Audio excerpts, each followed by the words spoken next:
Hello दोस्तों, आप सभी का स्वागत है मास्टर्स इंग्लिश क्लासेस टीकमगढ़ में। हम अंग्रेजी की बेसिक कोर्स की सीरीज चला रहे हैं और हमारे 3-4 वीडियोस पहले से ऑलरेडी हो चुके हैं। हम अभी आर्टिकल चैप्टर के कुछ रूल्स पढ़ रहे हैं जो एग्ज़ाम में फ्रिक्वेंटली आते हैं और हमारे गलत होते हैं। तो अब हम उनको बहुत अच्छे से पढ़ने जा रहे हैं। जैसा कि पिछले वीडियो में भी आपने देखा, इन रूल्स को पढ़ ही लीजिए क्योंकि यही रूल्स एग्ज़ाम में आने वाले हैं। ठीक है, तो चलिए पढ़ते हैं। हम आर्टिकल में एन की यूजेस पढ़ रहे थे, आज उन्हीं को आगे बढ़ाते हैं। तो पिछले रूल्स याद है ना सभी को? अगर आपने नहीं देखे हैं तो पिछले वीडियो में जाके ज़रूर देख लें क्योंकि बहुत ही इम्पोर्टेंट है वो। ठीक है, तो आज ये जो पहला रूल मैं बता रहा हूँ ये देखने में बहुत आसान है, लेकिन साथियों दिखावे पे ना जाएं, अपनी अकल लड़ाएं। क्यों? क्योंकि मैं गारंटी देता हूँ इतना सरल रूल होने के बाद भी आपका बार बार गलत होगा। मैं आपको बता पाऊंगा जब आप टेस्ट लगाएंगे, कई बार गलत होगा। बहुत इजी सा रूल है लेकिन गलती 100 बार इसमें होती है। चलिए समझते हैं पहले रूल। जब गलती होगी टेस्ट में तब ये भी जान लेंगे कि उसको सही कैसे करते हैं। ठीक है साथियों, चले। तो होता क्या है कि पिछले वीडियो में हमने ये जाना था कि हम जो एन लगाते हैं हमेशा सिंगुलर काउंटेबल नाउन के पहले लगाते हैं। यानी जिस भी शब्द के पहले आप ए या एन यूज कर रहे हैं उसमें 3 क्वालिटी होनी चाहिए। पहली, वो सिंगुलर होना चाहिए यानी एक वचन होना चाहिए। दूसरा, उसे गिना जैसा कि काउंटेबल होना चाहिए। और तीसरा, वो नाउन हो यानी नाम हो। किसी और चीज़ के पहले हम आर्टिकल ए एन नहीं लगा पाते। पर ध्यान दीजिए साथियों, अगर ऐसा लिखा हो, कैसा? इस प्रकार से कि यदि कोई नाउन आ रहा है और इस नाउन के पहले कोई एडजेक्टिव आता हो। ध्यान से सुनिएगा साथियों, यदि कोई नाउन हो और उस नाउन के पहले क्या आता हो? एडजेक्टिव। तो उस एडजेक्टिव के पहले हम ए या एन का प्रयोग करते। बस इतना सा रूल है। क्या था? यदि नाउन हो और उसके पहले एडजेक्टिव आ रहा हो तो हम आर्टिकल का यूज इस एडजेक्टिव के पहले करते हैं, ना कि इस नाउन के पहले। ठीक है, समझ में आया? अब इसको हम उदाहरण से भी समझते हैं। ये मैं इसलिए बता रहा हूं क्योंकि पिछले वीडियो में हमने एक रूल सीखा था कि ए एन का यूज हम सिंगुलर काउंटेबल नाउन के पहले करते हैं। अब सिंगुलर काउंटेबल नाउन का मतलब ये है कि वो सिंगुलर होना चाहिए, काउंटेबल होना चाहिए, नाउन उसी शब्द के पहले हम करते हैं, एडजेक्टिव के पहले करते नहीं है। तो फिर ये एडजेक्टिव के पहले हमने ए एन कैसे लगा दिया? साथियों ध्यान से सुनिएगा, मैंने वहां पे कहा था अकेले एडजेक्टिव के पहले हम ए एन नहीं लगाते। ठीक है, अकेला एडजेक्टिव है जैसे कि ये नाउन ना हो तो हम ए एन लगाएंगे, सॉरी तो हम ए एन नहीं लगा पाएंगे। लेकिन अगर इस नाउन के पहले अगर एडजेक्टिव दिया है तो ए एन यहाँ कन्फर्म लगेगा। जैसे अगर मैं लिखता हूं ए गुड, बहुत आसान एग्जांपल ले रहा हूं ताकि आप समझ पाए। अगर मैं लिख रहा हूं ए गुड तो ये बिल्कुल गलत होगा। क्यों? क्योंकि गुड क्या है? एडजेक्टिव है और अकेले एडजेक्टिव के पहले ए एन नहीं लगता है। ठीक है साथियों, सही क्या होगा? अगर मैं इसको लिख दूं ए गुड बॉय, ये सेंटेंस पूरा सही है। क्यों सही है? क्योंकि देखिए आर्टिकल, फिर एडजेक्टिव और फिर नाउन। ठीक है, तो नाउन आएगा, उसके पहले आर्टिकल सॉरी एडजेक्टिव आएगा और फिर आएगा आपका आर्टिकल। ठीक है, समझ में आ रहा है? तो बच्चे क्या करते हैं एग्जाम में, ये दो चीजें देखने के बावजूद भी उसके पहले आर्टिकल नहीं लगाते। बिल्कुल लगेगा ही। ठीक है, जैसे मैंने आपको बताया था स्टार्टिंग के वीडियोस में कि फर्नीचर अनकाउंटेबल नाउन होता है, और हम जानते हैं अनकाउंटेबल नाउन के पहले हम ए एन नहीं लगा पाते हैं। तो अगर मैं ए फर्नीचर लिखता हूं तो ये गलत हो जाएगा। क्या हो जाएगा? गलत। क्यों? देखिए फर्नीचर नाउन तो है, लेकिन ना तो सिंगुलर है और ना ही काउंटेबल। ये खास बात है फर्नीचर में।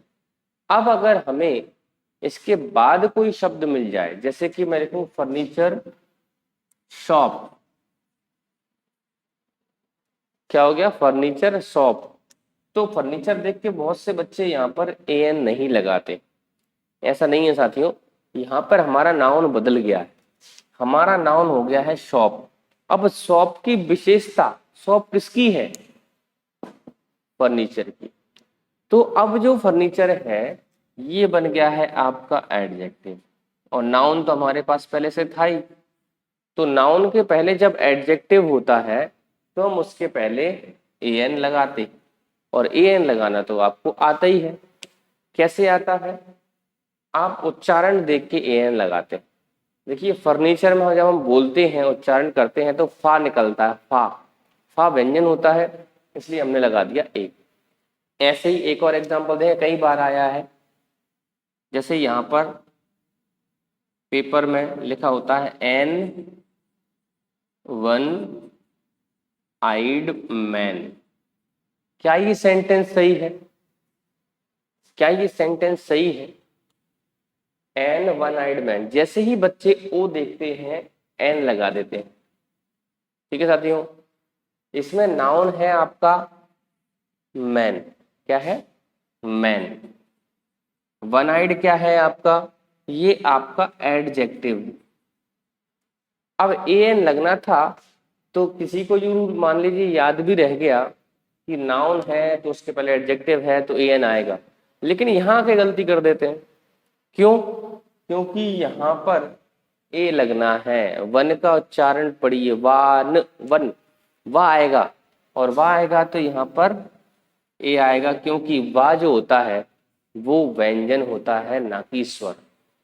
हमें इंग्लिश की स्पेलिंग नहीं देखनी है, हमें उसका साउंड देखना है, उच्चारण देखना है। ठीक है साथियों, तो ये वाला रूल याद कर लीजिए कि जब भी कोई नाउन हो उसके पहले एडजेक्टिव आ रहा हो तो आर्टिकल हम ए एन ही लगाते हैं। इसका स्क्रीनशॉट ले लें सभी, फिर हम लोग आगे बढ़ते हैं। अब जो रूल हम अभी पढ़ रहे थे उसी रूल में थोड़ा सा कुछ और जोड़ते। देखिए साथियों, नाउन तो हमारा आ ही चुका था, ए एन लगाना है तो obvious सी बात है नाउन तो लगाना ही पड़ेगा, और उस नाउन के पहले एडजेक्टिव इस रूल में हमने देखा। अगर इस एडजेक्टिव के पहले एडवर्ब आ रहा हो, ध्यान से सुनिएगा, एडवर्ब हम ऑलरेडी जान चुके हैं जो क्रिया की विशेषता बताए, दूसरे एडजेक्टिव या एडवर्ब की विशेषता बताए उसे हम एडवर्ब कहते हैं। ठीक है साथियों, तो अब हम कह रहे हैं कि नाउन हो, नाउन के पहले एडजेक्टिव हो, और उस एडजेक्टिव के पहले एडवर्ब भी हो, तो अब आर्टिकल कहाँ लगेगा साथियों? अब आर्टिकल लगेगा इस एडवर्ब के पहले। रूल कोई दिक्कत वाला नहीं है, बस आपको आर्टिकल की जगह याद रखनी है कि आर्टिकल ए एन हम कहाँ लगाएंगे। अगर नाउन दिया है और उसके पहले अकेला एडजेक्टिव दिया है तो हम यहाँ लिख रहे थे अभी, लेकिन एडजेक्टिव के पहले भी अगर एडवर्ब दिया है तो अब हम आर्टिकल लगाएंगे यहाँ पर। ठीक है, सबसे पहले देखिए बड़ा आसान है, हम बॉय लिख रहे थे तो हम क्या लिख रहे थे? अब बॉय, क्योंकि नाउन अकेला था। अब हम एडजेक्टिव लिख रहे थे नाउन के पहले, तो क्या हो गया था? A good boy. ठीक है साथियों, और अगर हम एडवर्ब के साथ लिख रहे हैं तो क्या हो जाएगा? A very good boy, a very good boy. ठीक है साथियों, तो देखिए ये नाउन के पहले ए, नाउन के पहले एडजेक्टिव, फिर उसके पहले ए, फिर नाउन एडजेक्टिव एडवर्ब उसके पहले भी ए। तो यही बात जो है वो मैं आपको समझाना चाह रहा था। अच्छे से स्क्रीनशॉट ले लें। बहुत अच्छा रूल है, लास्ट तक गलत होगा, ठीक है। अगर आप थोड़ा सा भी चूकेंगे जरा में निकलता है ये। मैंने कहा था हर क्लास में कम से कम 1 नंबर का टॉपिक ऐसा दूंगा जो आपके पेपर में आएगा, ये रूल उन्हीं में से है। आप पेपर के प्रैक्टिस सेट उठा के देखिए, किताबें भरी पड़ी हुई हैं इस रूल से, लेकिन नहीं, हमें तो कठिन चीज़ें पढ़नी है। पढ़िए, कठिन नहीं आएगा एग्जाम में, पढ़ते रहिए। जो आना है वो फिक्स है। मैं आपको इतने क्वेश्चन बताऊंगा जो बिल्कुल आने ही है, तो उसमें कोई दिमाग लगाने की जरूरत ज़्यादा नहीं, बस आप पढ़ते रहिए, क्योंकि जब आपका कंटेंट क्लियर होगा तभी आप अप्लाई कर पाएंगे कोई चीज़ एग्जाम में। ठीक है साथियों, स्क्रीनशॉट ले लें, आगे बढ़ते हैं। तो साथियों आगे बढ़ा जाए। एएन के हमने कुछ रूल्स जान लिए हैं जो कि एग्जाम की दृष्टि से बहुत इंपॉर्टेंट है, ठीक है। अब हम आते हैं कुछ दा के रूल्स पर। यहाँ पर मैं आपको पूरे रूल्स इसलिए नहीं पढ़ा रहा हूँ क्योंकि साथियों ये अपना कोर्स चलता ही रहेगा अगर मैं ऐसे स्पीड से पढ़ाता रहा तो, ठीक है। और मुझे सभी स्टूडेंट्स को थोड़ा सा उस लेवल तक ले जाना है कि वो बढ़िया से बुक से पढ़ सकें। तो मैं केवल इन क्लासेस का मतलब है कि मैं आपको बेसिक क्लियर कराऊं, आपका बेस बनाऊं, ठीक है। फिर आपकी मर्जी है, बुक से पढ़ सकते हैं, कोचिंग में आके पढ़ सकते हैं, ठीक है। वीडियोस में क्या होता है कि बहुत सी चीज़ें हम लोग नहीं कर पाते हैं, आप डाउट्स नहीं पूछ पाते हैं, मैं आपको बहुत सारी चीज़ें बता नहीं पाता, पर कोशिश पूरी कर रहा हूँ कि आपको टेस्ट लगे इंग्लिश का, आपको इंग्लिश में पढ़ने में मज़ा आने लगे, तो आप खुद से भी पढ़ने लगेंगे। है कुछ भी नहीं, बहुत चीज़ें आसान हैं, हमने की नहीं होती इसलिए हमें मुश्किल लगती। ठीक है साथियों, आगे बढ़ा जाए। अब हम दा के कुछ रूल्स देखते हैं जो फ्रिक्वेंटली एग्जाम में आते हैं, आते रहेंगे। तो कोई भी रूल ऐसा नहीं है जो मैं पढ़ा रहा हूँ और वो ना आया, बिल्कुल साथियों फिर से आएगा। इंग्लिश में सबसे अच्छी बात यह है वो फिर से आता है, रिपीट होता है बहुत, ठीक है। चलिए, तो अब देखते हैं यूजेस ऑफ द।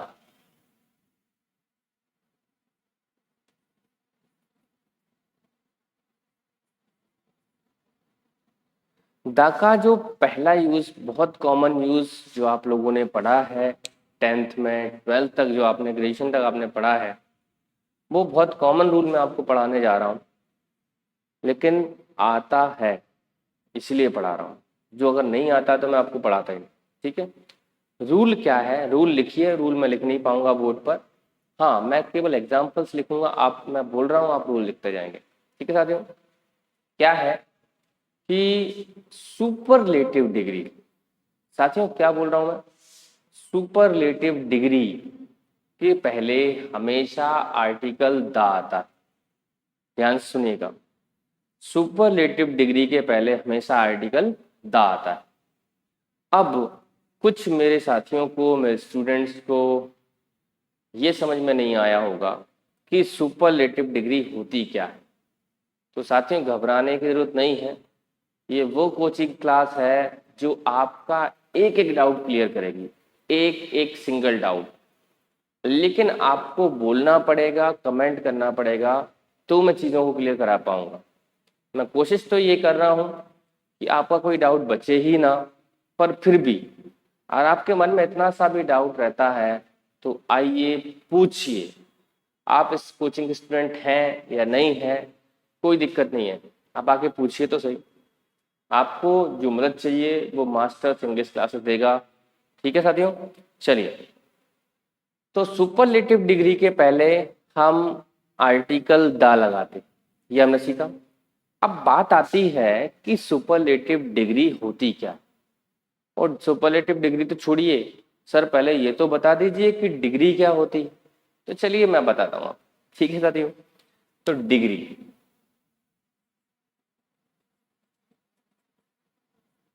डिग्री जानने के पहले हम थोड़ा सा पिछला कुछ याद करते हैं जो मैंने आपको बताया था।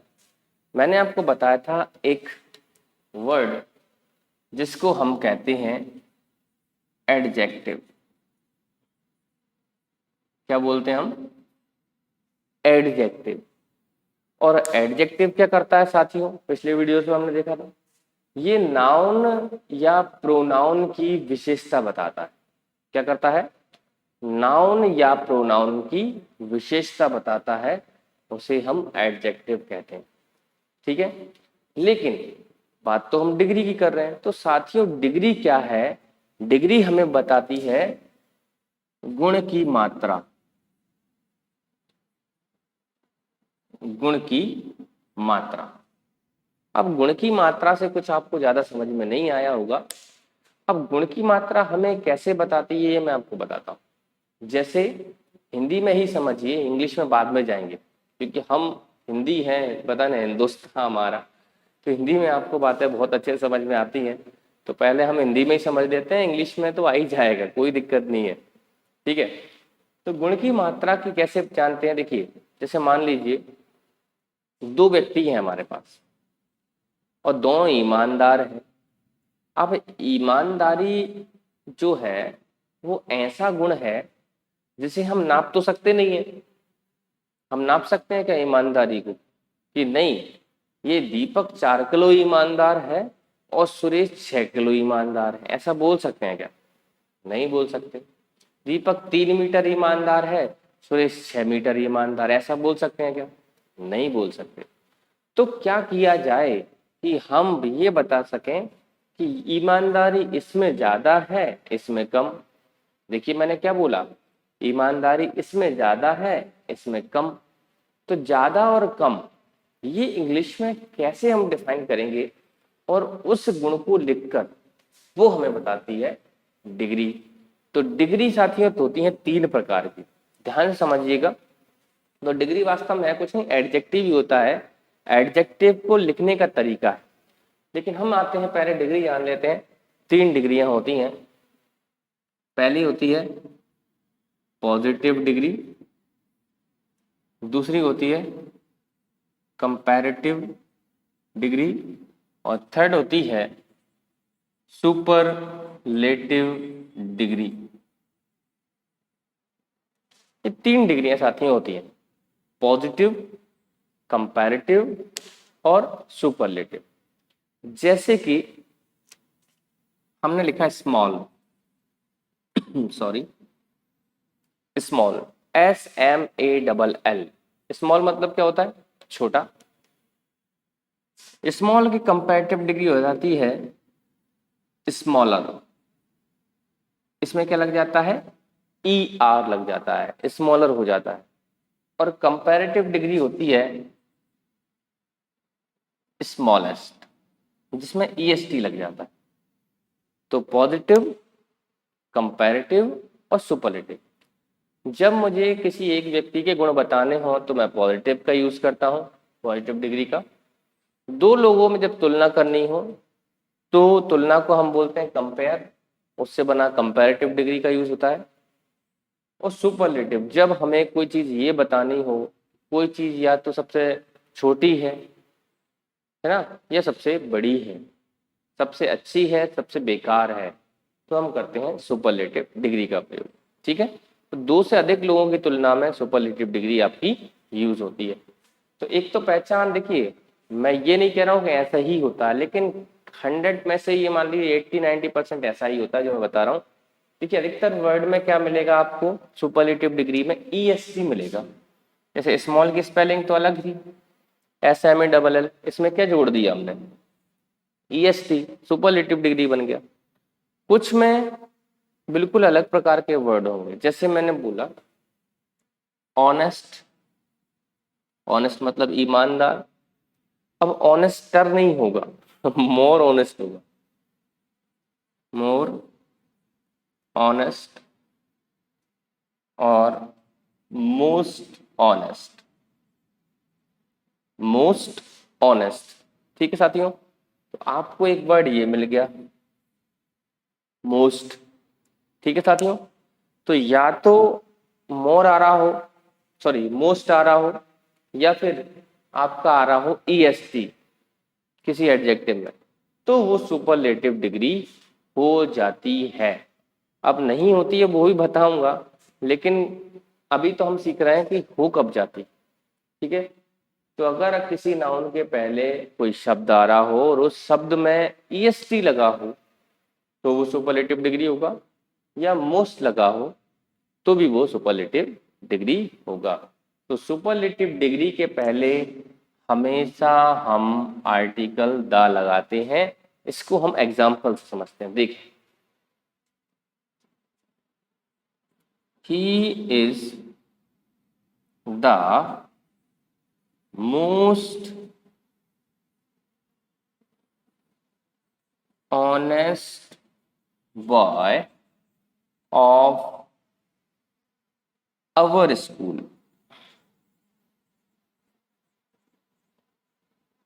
क्या लिखा मैंने लिखा he is the most honest boy of our school.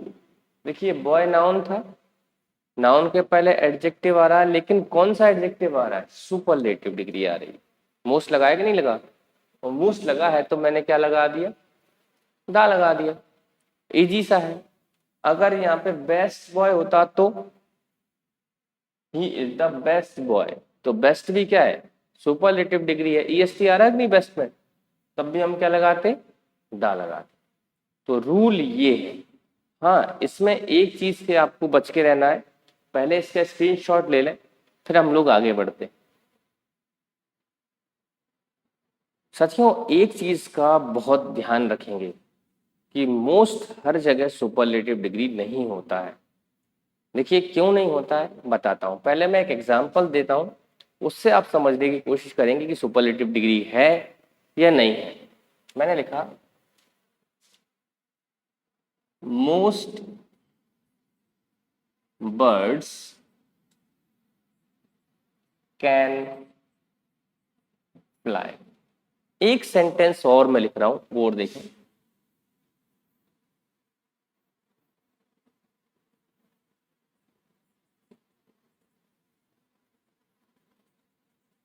This is the most unique book.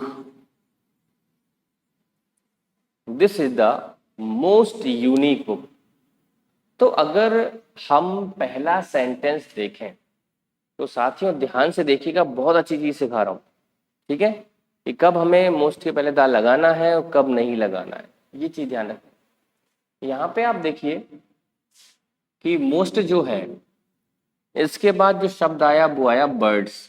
Bird का मतलब क्या होता है? पक्षी। तो पक्षी, और पक्षी किसी चीज का नाम है कि नहीं है? बर्ड किसी चीज का नाम है कि नहीं है? बिल्कुल, बर्ड हम किसी चीज को बोलते हैं। तो बर्ड हो गया आपका नाउन। यहां तक समझ में आया है? तो यहां पर मोस्ट के बाद क्या है? नाउन है। अब दूसरे सेंटेंस में आते हैं, इतना धीरे धीरे पढ़ेंगे, ठीक है? तो मोस्ट हमारे पास फिर से है, लेकिन इस बार हमारे पास क्या लिखा है? यूनिक।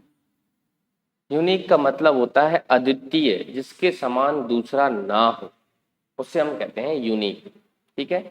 और यूनिक एक एडजेक्टिव है। क्या है? एडजेक्टिव है, विशेषण है, नाउन नहीं है। नाउन तो आपका बुक है। क्या है? बुक है आपका नाउन। तो साथियों याद रखें कि जब मोस्ट के बाद सीधा नाउन आ रहा होगा तब हमें कोई आर्टिकल नहीं लगाना। इतनी सी बात है। मोस्ट के बाद जब सीधा डायरेक्ट नाउन ही आ रहा होगा तो हमें कोई आर्टिकल नहीं लगाना। क्यों? तब इसका मतलब हो जाता है अधिकांश या अधिकतर। क्या हो जाता है? अधिकांश या अधिकतर। इस सेंटेंस का मतलब है मोस्ट बर्ड कैन फ्लाई, का मतलब ये है कि अधिकांश पक्षी उड़ सकते हैं, ठीक है? तो यहाँ पर अधिकांश इसका मीनिंग है मोस्ट।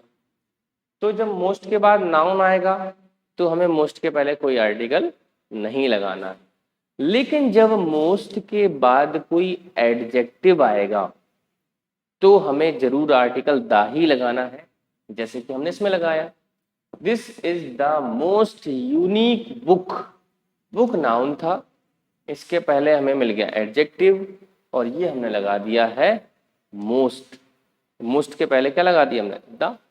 ठीक है साथियों, समझ में आया कि मोस्ट के पहले कब आर्टिकल द लगाना है और कब नहीं लगाना।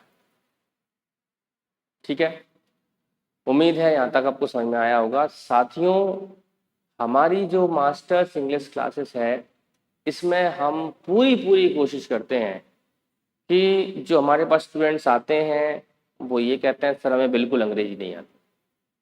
साथियों, बिल्कुल अंग्रेजी नहीं आती है ये बहुत अच्छी बात।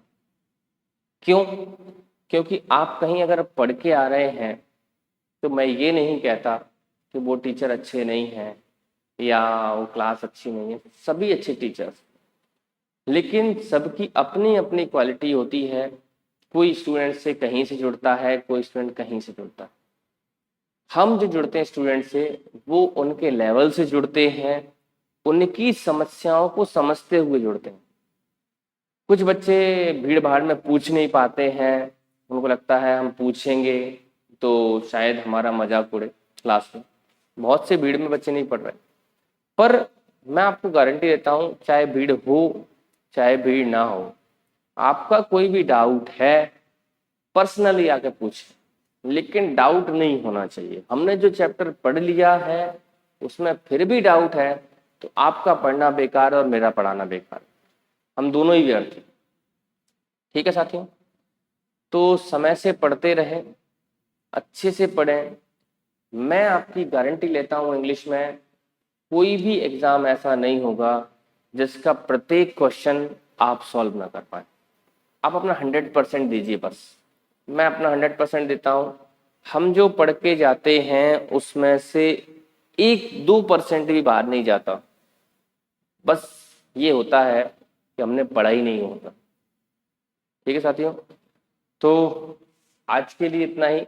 स्क्रीनशॉट ले लें, अगले वीडियोस में हम दाके और यूज पढ़ेंगे।